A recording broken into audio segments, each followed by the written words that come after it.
ಯೇಸುವಿನ ಪರಿಶುದ್ಧ ನಾಮಕ್ಕೆ ಸ್ತೋತ್ರ ಉಂಟಾಗಲಿ. Praise Lord dear brothers and sisters. ಪ್ರತಿದಿನ ಯೇಸು ತನ್ನ ಮಾತುಗಳಿಂದ ಸಾಂತ್ವನ ನೀಡುತ್ತಾನೆ.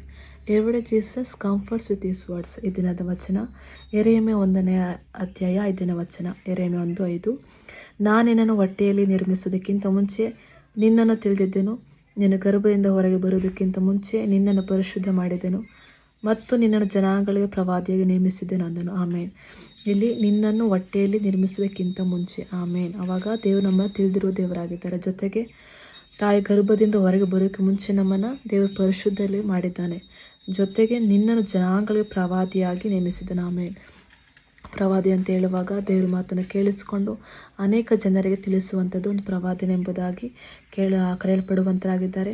ನೋಡಿ, ದೇವರು ನಾನು 3 ವಿಷಯಗಳಲ್ಲಿ ತಿಳ್ಕೊಂಡಿದ್ದು ಒಂದು ವಿಶೇಷವಾಗಿ ವಾಗ್ದಾನವಾಗಿದೆ. ನಮ್ಮ ಜೀವಿತದ ಅತ್ಯುನ್ನತವಾದ ಒಂದು ದೊಡ್ಡ ವಾಗ್ದಾನ.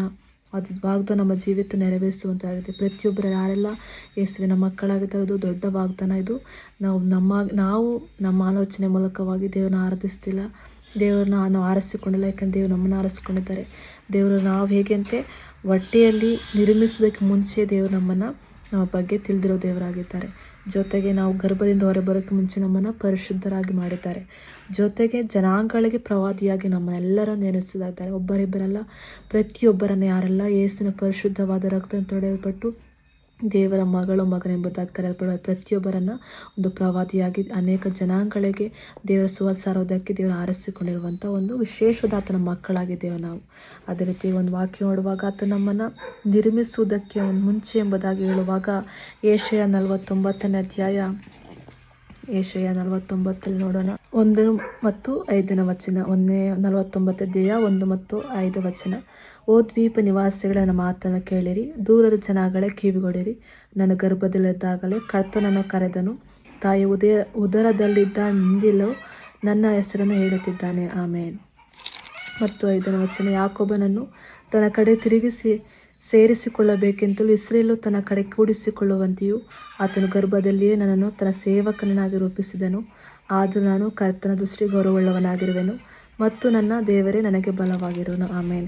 ಇಲ್ಲಿ ಹೇಗೆ ಒಂದು ವೇಷೆಯನ್ನು ವಿಶೇಷವಾಗಿ ಅಲ್ಲಿ ಒಂದು ಹೇಗೆ ದೇವರ ಕರೆವಿಕೆ, ದೇವರು ಹೇಗೆ ಒಂದು ಉಪಯೋಗಿಸುವಂತನಾಗಿದ್ದಾನೆಂಬುದರ ಬಗ್ಗೆ ತಿಳಿಸ್ಕೊಡ್ತಿದ್ದಾನೆ.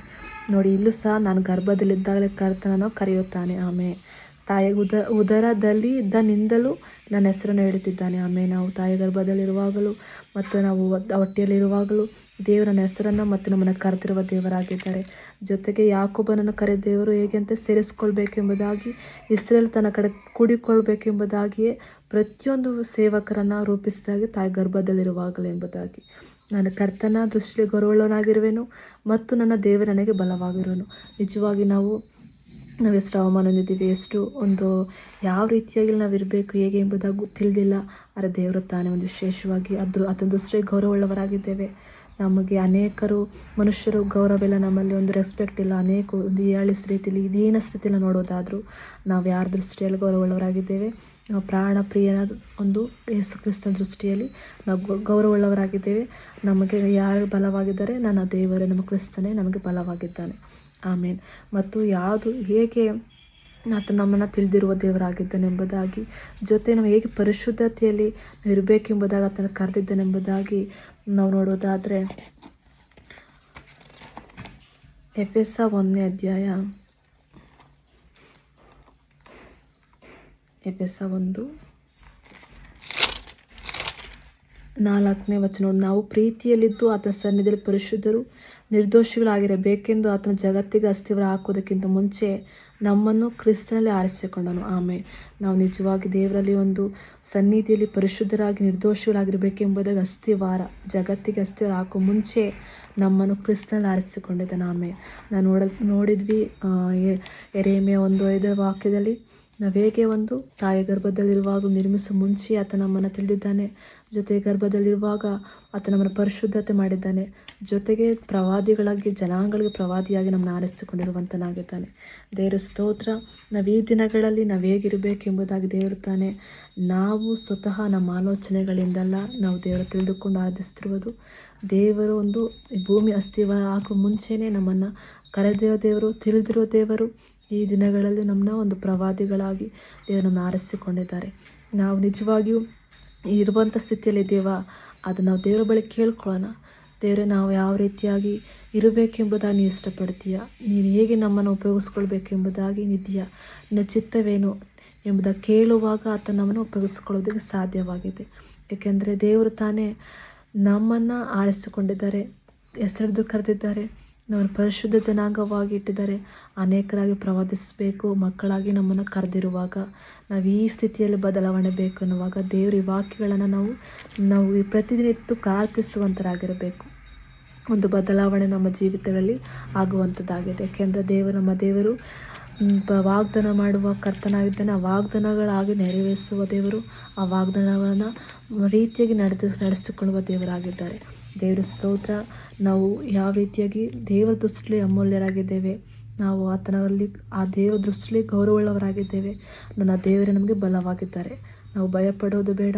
ನಾವು ಒಂದು ಅವಮಾನದಲ್ಲಿರುವಾಗಲೂ ಈ ಸ್ಥಿತಿಯಲ್ಲಿ ನಮ್ಗೆ ಬದಲಾಗ್ತಿಲ್ಲ ಎಂಬುದಾಗಿ ಬೇಜಾರು ಬೇಡ.